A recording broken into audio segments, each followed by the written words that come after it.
संस्कृत व्याकरण में पुरुषों का क्या अर्थ होता है। वैसे अगर देखा जाए तो संस्कृत भाषा में पुरुष इस शब्द के कई सारे अर्थ होते हैं, लेकिन यहाँ हम व्याकरण के संदर्भ में पुरुष का क्या अर्थ होते हैं उसको जानने की कोशिश करते हैं। संस्कृत भाषा में तीन पुरुष है, प्रथम पुरुष, मध्यम पुरुष और उत्तम पुरुष। अब ऐसे ही पुरुष अंग्रेजी, हिंदी, मराठी इत्यादि अन्य भाषाओं में भी है, लेकिन वहां उनके नाम और उनकी रचना किंचित अलग है। जैसे कि अंग्रेजी में अगर देखा जाए तो जो हमारा संस्कृत का प्रथम पुरुष है उसको अंग्रेजी में थर्ड पर्सन कहा जाता है, मध्यम पुरुष को सेकंड पर्सन, और हमारा जो उत्तम पुरुष है वो अंग्रेजी का फर्स्ट पर्सन बन जाता है। अब यहाँ पर बहुत सारे बच्चों को भ्रम हो जाता है, क्योंकि संस्कृत में जो प्रथम पुरुष है वो अंग्रेजी का थर्ड पर्सन होगा, और जिसको अंग्रेजी में फर्स्ट पर्सन कहते हैं वो संस्कृत का प्रथम पुरुष नहीं है बल्कि वो उत्तम पुरुष है। तो आप सभी लोग ध्यान रखिए कि कौन सा पुरुष क्या है, और यहाँ पर आप लोगों को भ्रम में नहीं पड़ना है। अब चलिए हम देखते हैं कि किस शब्द को कौन सा पुरुष बताया गया है। अब शुरुआत हम उत्तम पुरुष से करेंगे। उत्तम पुरुष में तीन शब्द है, अहम, आवाम और वयम। अहम यानी मैं, हम दोनों और हम सब, इन तीन शब्दों को उत्तम पुरुष कहते हैं। त्वम, युवाम, यूयम, त्वम यानी तुम दोनों और तुम सब, इन तीनों शब्दों को मध्यम पुरुष कहते हैं। और अन्य सर्वे शब्दाः यानी अहम, आवाम, वयम और त्वम, युवाम, यूयम, इन 6 शब्दों को छोड़कर बाकी जितने भी शब्द होंगे वे सारे के सारे शब्द प्रथम पुरुष में माने जाते हैं। अब यहाँ पर एक बात मैं आप लोगों को अधिक की बता देता हूं, वो ये है कि प्रथम पुरुष में त्वम, युवाम, यूयम और अहम, आवाम, वयम, इनको छोड़कर अन्य सभी शब्द होते हैं, इसलिए कभी कभी प्रथम पुरुष को अन्य पुरुष भी कहा जाता है। इस बात को भी आप लोग ध्यान में रखिए। इन 6 शब्दों को छोड़कर बाकी सारे के सारे शब्द, जैसे कि तत् शब्द है, एतत् शब्द है, सहतौते, तत्यतानी, या फिर सारे जितने भी नाम है, राम, श्याम, गणेश, रमेश, महेश, ये सारे के सारे प्रथम पुरुष में गिने जाएंगे। अब वस्तुतः इन पुरुषों का सबसे ज्यादा उपयोग लकार प्रकरण में ही होता है। अब यहाँ पर मैंने उदाहरण के लिए लट लकार का के जो परस्मय पदी प्रत्यय है उनकी तालिका आपके सामने रखी है। यहाँ पर आप लोग देख सकते हैं कि ये जो पहली पंक्ति है ये प्रथम पुरुष की पंक्ति है, यानी ती, तह, अंति, ये प्रथम पुरुष के प्रत्यय है। मध्यम पुरुष में सी, थह, थह, ये 3 प्रत्यय है, और उत्तम पुरुष में मी, वाह, मह, ये 3 प्रत्यय हैं। अब इनका लकार प्रकरण में क्या उपयोग होता है, इसके लिए तो आप लोगों को लकार प्रकरण ही सीखना पड़ेगा। कक्षा कौमुदी पर आप लोगों को लट लकार से संबंधित भी सामग्री मिल जाएंगी, वहां पर इसका आप लोगों को गहराई से अध्ययन करने को मिलेगा। तो लट लकार, या फिर यहाँ पर तो केवल उदाहरण के लिए लट लकार का कोष्टक है, कोई भी लकार लीजिए, वहां पर आप लोगों को पुरुष ज्ञान के बिना लकार सीखना असंभव होता है। तो मैंने अभी अभी जो आप लोगों को बताया कि किस शब्द का कौन सा पुरुष होता है वो आप लोगों को ध्यान में रखना पड़ता है। अस्मत् शब्द के अहम, आवाम, वयम और युष्मत शब्द के रूप त्वम, युवाम, यूयम, इनको छोड़कर बाकी सारे प्रथम पुरुष होते हैं। और इसी प्रकार लकार के भी जो प्रत्यय है उनकी भी कुछ प्रत्ययों की प्रथम, मध्यम और उत्तम ऐसे अलग अलग पुरुष होते हैं। एक और विशेष महत्वपूर्ण बात मैं आप लोगों को यहाँ पर बताना चाहता हूं, वो ये है कि भवत, ये जो शब्द है, भवत इस शब्द का पुरुष कौन सा है। अब वैसे देखा जाए तो भवत और युष्मत ये दोनों समानार्थी शब्द है। अब इनके रूप भी आप लोगों को पता होंगे। भवत शब्द के रूप बनते हैं भवान, भवंतो, भवंतः। स्त्रीलिंग में देखा जाए तो भवती, भवत्यो, भवत्यः। और युष्मत शब्द के रूप तो हमने अभी भी देखे, त्वम, युवाम, यूयम। इन दोनों का अर्थ समान होता है, और इन दोनों का अर्थ है तुम दोनों और तुम सब, परंतु इन दोनों का पुरुष अलग है। भवत शब्द प्रथम पुरुष का है और युषोन्मत शब्द ये मध्यम पुरुष का है, इसलिए इनको जो प्रत्यय लगते हैं वे प्रत्यय भी बिल्कुल अलग होंगे। प्रथम भवत शब्द प्रथम पुरुष होने से इसको प्रथम पुरुष के ही प्रत्यय लगते हैं, और युष्मत शब्द मध्यम पुरुष का होने से इसको केवल मध्यम पुरुष के ही प्रत्यय लगेंगे। जैसे कि यहाँ पर आप लोगों को मैं उदाहरण दिखाता हूं, भवान पठती और त्वम पठसी, इन दोनों वाक्यों का अर्थ समान है, यू आर रीडिंग अथवा यू रीड।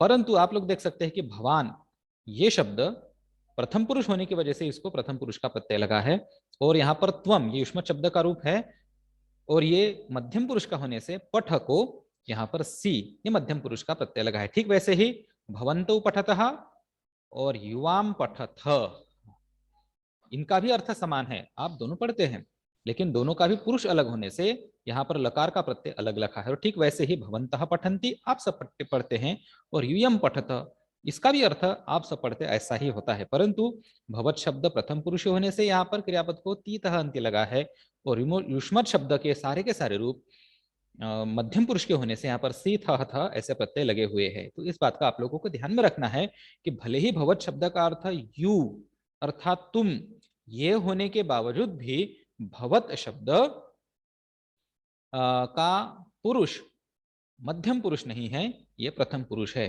देखिए आमतौर पर अन्य भाषाओं में जो पुरुष की व्याख्या दी जाती है कि जब भी वक्ता अपने बारे में बोलता है तो वो उत्तम पुरुष होता है, सुनने वाले के बारे में अगर बोलता है तो वो मध्यम पुरुष होता है, और अगर कोई किसी अन्य के बारे में बोल रहा होता है तो वो वहां पर प्रथम पुरुष हो जाता है। ऐसी व्याख्या संस्कृत में नहीं है। ये जो पुरुष ये संकल्पना है ये शब्द की है, ना बोलने वाली की ना सुनने वाले की। संस्कृत ने साफ साफ बता दिया है कि अस्मत् शब्द के जो रूप है वे ही केवल उत्तम पुरुष कहलाएंगे। अहम आवाम वयम, ये शब्द शब्द के लिए पुरुष है। मैं इस अर्थ में, अन्य भी शब्द है संस्कृत भाषा में, लेकिन वे सारे के सारे प्रथम पुरुष में जाएंगे। उनके लिए हम अस्मत् शब्द माफ कीजिए उत्तम पुरुष के प्रत्ययों का प्रयोग नहीं कर सकते। जैसे कि मैं आप लोगों को बता देता हूं, अस्मादिक ये शब्द है, इसका अर्थ भी मैं होता है। अस्मादिक शब्द है यानी मैं खुद, लेकिन अस्मादिक इस शब्द के साथ हम उत्तम पुरुष के प्रत्ययों का इस्तेमाल नहीं कर सकते हैं। क्यों? क्योंकि अस्मादिक यह शब्द उत्तम पुरुष का नहीं है। बाकी भाषाओं की तुलना संस्कृत से आप लोग ना कीजिए, क्योंकि यहाँ पर जो पुरुष बताया है ये पुरुष शब्द का है, और उत्तम पुरुष केवल अस्मत् शब्द के लिए है। ठीक उसी प्रकार से मध्यम पुरुष युष्मद् शब्द के लिए है। यहां पर युष्मद् इस शब्द के जो रूप है त्वम युवाम यूयम, यही केवल मध्यम पुरुष में जाएंगे। अब इस अर्थ के यानी यू, इस अर्थ के जो भी अन्य शब्द है उनकी मध्यम पुरुष संज्ञा नहीं होंगी। जैसे कि यहाँ पर भवत शब्द आप लोग देख ही रहे हैं, आपके सामने उदाहरण है। भवत शब्द का अर्थ भले ही यू ऐसा होता है, आप तुम ऐसा होता है, परंतु फिर भी ये शब्द प्रथम पुरुष का है। क्यों? क्योंकि अस्मत् और युष्मत् छोड़कर बाकी जितने भी शब्द हैं भले ही उनका अर्थ मैं अथवा आप ऐसा भी हो, फिर भी वे सारे के सारे प्रथम पुरुषी शब्द माने जाते हैं। अब एक और विशेष बात आप लोगों के सामने प्रस्तुत कर रहा हूं, बहुपुरुषीयम वाक्यम। बहुत बार क्या होता है कि एक ही वाक्य में प्रथम पुरुष, मध्यम पुरुष अथवा उत्तम पुरुष सभी के कर्ता आ जाते हैं, तो उस वक्त वह वाक्य किस पुरुष में होगा?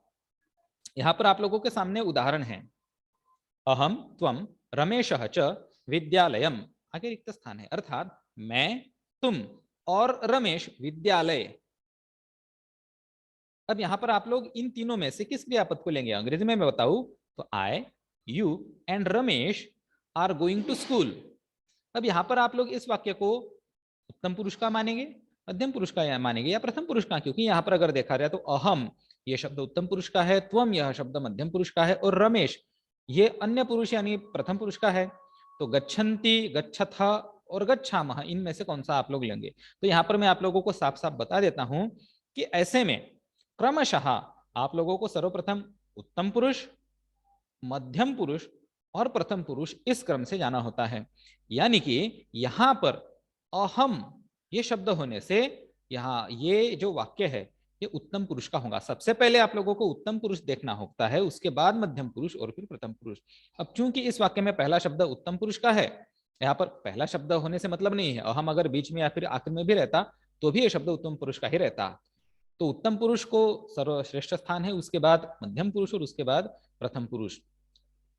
तो इस वाक्य में उत्तम पुरुष का शब्द मौजूद होने की वजह से यह वाक्य उत्तम पुरुष में जाएगा। अब यहां पर बच्चे आप लोग बिल्कुल भ्रम में ना पड़े कि अगर रमेश ये शब्द आगे होता और अहम पीछे होता तो क्या यहां पर प्रथम पुरुष होता? नहीं, बिल्कुल नहीं। वाक्य में शब्द कौन से मौजूद है वो बस हमें देखना है। अहम पीछे भी होता तो भी ये वाक्य उत्तम पुरुष का ही रहता है। आप लोगों को सबसे पहला प्रेफरेंस उत्तम पुरुष का देना है, उसके बाद मध्यम पुरुष और अंत में प्रथम पुरुष का। तो इस प्रकार से यह वाक्य ऐसे होगा, अहम त्वम रमेशः च विद्यालयं गच्छामः। अब इसमें अहम को पीछे रखकर आप लोगों को बताता हूं, त्वम रमेशः अहम च विद्यालयं गच्छामः, ये भी सही है।